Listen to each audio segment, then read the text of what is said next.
안녕하십니까. 거꾸로 투자하는 쇼킹 부동산입니다.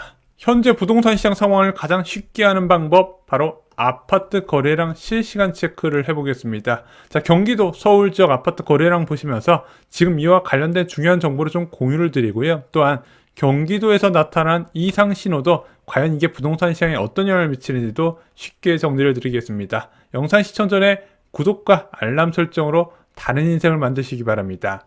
부동산 시장을 전망할 때 가장 중요한 지표는요, 서울과 경기도 아파트 거래량입니다. 당연하죠. 사는 사람이 없으면 가격은 떨어지게 돼 있으니까. 자, 근데 이 아파트 거래량 언제 발표되죠? 자, 아파트 거래량은요, 계약일 기준 공인중개업소에서 30일 이내에 신고하게 되어 있습니다. 그러면은 예를 들어 6월 말에 거래된 거는 언제까지 등록 가능하다? 7월 말까지 등록 가능하다 보니까 보통 일반적으로 자, 아파트 거래량은 2월 말에 확정된다, 이렇게 보시면 될 것 같아요. 자, 아파트 거래량이 중요한 이유는요, 현재 서울 지역이든 경기도 지역이든 매매 매물 건수가 빠르게 늘어나고 있거든요. 자, 그러면서 이렇게 매매 매물이 늘어나는 추세에서 거래가 이루어지지 않으면 얘가 시간을 두고 급매로 바뀌어요. 매물이 증가한 상태에서 거래가 뚝 끊겨버린다? 그러면은 급한 사람이 생기게 되고, 이 급한 사람이 한 명만 있으면 상관없는데 2명, 3명 이렇게 늘어나다 보면 급매 간의 경쟁으로 가격이 추락하는 게 부동산의 하락장의 특징이거든요. 그래서 내가 만약에 아파트를 사려고 그래요. 근데 사자마자 집값 떨어지면 기분이 정말로 안 좋잖아요. 반면에 사자마자 집값이 올라가면 정말 기분이 좋기 때문에 내가 매수 결정을 잘했다고 위안을 삼을 수 있는 겁니다. 이게 심리적으로 굉장히 중요해요. 그래서 무엇을 보고 매수 결정을 해야 된다? 아파트 거래량을 보고 판단을 해야 되는데, 문제는 이 아파트 거래량 다음 달 말까지 언제 기다리냐 이거죠. 그래서 현재 분위기를 파악할 때 이렇게 확정된 데이터를 보려면 늦어버린다는 겁니다. 시장은 빠르게 바뀌고 있기 때문이에요. 그래서 거래량을 판단할 때는요, 전월 거래량 추세와 비교하는 게 중요합니다. 6월 24일 기준 6월 거래량과 5월 24일 기준 5월 거래량과 비교를 하는 겁니다. 그러면은 6월 24일 기준 6월 거래량이 5월 24일 기준 5월 거래량보다 더 많으면은 지금 분위기가 괜찮은 흐름이구나. 그러면은 진짜 내가 집 사자마자 집값이 오를 수 있겠구나, 이런 기대를 할 수 있다는 거고, 6월 24일 대비 6월 거래량이 5월 24일 대비 5월 거래량보다 적다면은요, 진짜 이거 뭔가 분위기가 좀 달라질 수 있는 우려가 있겠구나, 판단이 가능한 거예요. 자, 그럼 6월 24일 기준 6월 서울 아파트 거래량을 봤더니요, 1225건입니다. 자, 5월 24일 기준 4월 거래량 1031건보다 무려 18% 증가한 것으로 나타나요. 5월보다 6월 달이 더 좋은 거래량이 늘어나는 좋은 흐름이 이어가고 있다는 게 보여지죠. 하지만 여기서 한 가지 더 체크해야 되는 게 있습니다. 자, 서울이든 경기도든 실거래 등록은요, 화요일부터 토요일까지예요. 반면에 일요일과 월요일은 이런 실거래 데이터가 등록되지 않습니다. 그래서 일주일에 5번만 등록된다, 이렇게 알고 계시면 되는데, 그럼 무엇이 중요하다? 등록일 기준 일평균 거래량을 아실 필요가 있다는 거예요. 자, 그럼 5월과 6월 일평균 등록일을 비교해 봤더니 5월 24일은 5월 일평균 등록 건수가 57건이었어요. 자, 근데 6월 24일까지 6월 일평균 등록 건수를 봤더니 61건이었다는 겁니다.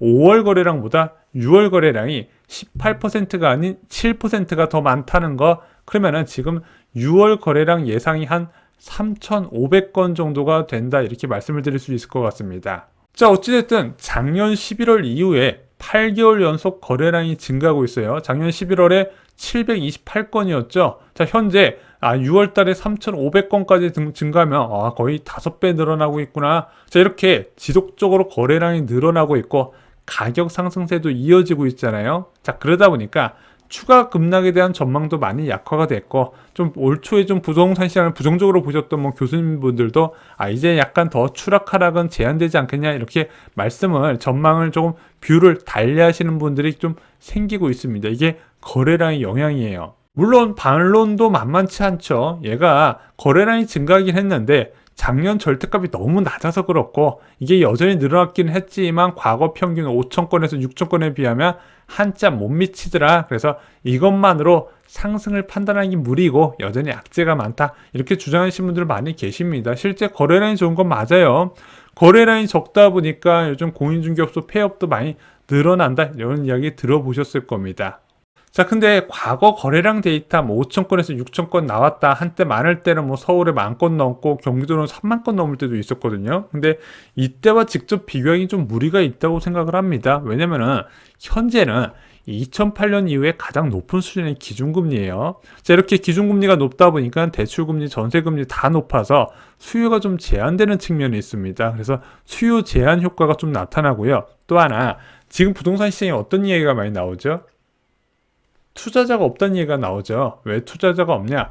투자자는 예금 금리를 보면서 위험 자산에 위험 자산에 투자할지 결정하게 되는데 지금 예금 금리가 너무 높다 보니까 여전히 고액 예금이 은행이나 채권 쪽으로 쏠려 있고 부동산이나 주식 쪽으로 많이 안 온 상황이에요. 근데 이게 앞으로도 계속 영원히 이어지지는 않잖아요. 금리라는 건 변해질 것이고 현재 추세상 장기적으로 지속적으로 낮아지는 흐름이 될 것이다. 그러면 지금 800조 원이나 되는 10억 원 초과 예금이 얘가 만약에 예금 금리가 2%대가 되고 1%대가 될 때 어떻게 될 것이냐? 당연히 시장으로 다시 돌아오겠죠. 그때를 보면서 부동산 시장을 예상을 해야 된다는 겁니다. 또 하나 지금 여전히 강력한 취득세 중과제도 그래서 2주택 이상자가 지금 부동산 시장으로 접근이 안 되는 거 아시죠? 그러다 보니까 지금 정부가 이제 취득세 중과 제도에서 약간 규제를 풀어주려고 해요. 7월부터 입법 추진을 할 것 같은데 그거 하면 이제 3주택까지는 좀 어느 정도 허용되는 분위기로 바뀔 겁니다. 이제 바뀌는 분위기를 상황의 거래량과 좀 예상을 하면서 시장을 접근하셨으면 좋겠습니다. 자, 참고로 경기도 거래량도 보겠습니다. 지금 오늘 날짜 기준으로 경기도 아파트 거래량 4,179건이었습니다. 5월 24일 기준 4월 아파트 거래량과 비교해봤더니 300건 정도 많네. 와, 경기도도 서울과 똑같이 거래량이 늘었구나 이렇게 생각하실 수 있는데요. 아까 말씀드렸죠? 등록일 평균 거래량을 보면은 5월 1 평균 212건이 등록됐고 6월 1 평균은 208건이 등록됐습니다. 약 1%가량 감소했네요. 오히려 우와, 경기도 아파트 거래량 줄었다. 하지만 이것이 추세 전환을 좀 의미한다고 보기는 어려워요. 왜냐하면 지금 경기도 아파트 거래량 3월 달에 9,209건이었거든요. 근데 4월 달에 9,117건으로 떨어졌습니다. 그럼에도 불구하고 거래량이 조금 줄어들었지만 경기도 집값은 상승을 했어요. 3월에 대비 4월 달에, 그리고 4월 달보다 5월 달에 더 많이 올랐죠. 그래서 이런 식으로 미세하게 변화하는 것보다는 지속성을 보는 게 중요하다고 생각합니다. 그래서 지금 6월 거래량이 5월보다 한 1%가량 감소한다고 그래도 거의 10,000건 가까이 되거든요. 얘가 지속성을 갖고 7월 달에도 떨어지는지 8월 달에도 떨어지는지 그리고 그 떨어지는 폭이 점점 많은지 이것을 보실 필요가 있는데 그건 저희가 정말 큰 의미 있는 변화가 있으면 여러분께 솔직하게 있는 그대로 말씀을 드리겠습니다. 하지만 지금 거래량 추세를 보면요. 일단은 이 거래량이 뚝 끊겨서 부동산 시장이 안 좋은 신호가 있다. 그렇게 보기는 어렵고요. 서울은요. 계속해서 수요 유입이 이루어지고 있다. 이렇게 정리를 드릴 수 있을 것 같습니다. 자, 지금 여전히 역전세라는 상황인 거 아시죠? 이거 좀 심각해요. 이제 비아파트 같은 경우는 굉장히 심각한데 아파트도 외곽 지역은 전세가율이 높아서 위험하단 말입니다. 그리고 입주 물량도 많고 그래서 지금 다주택자들이 외곽 지역 중심으로 주택을 처분해요.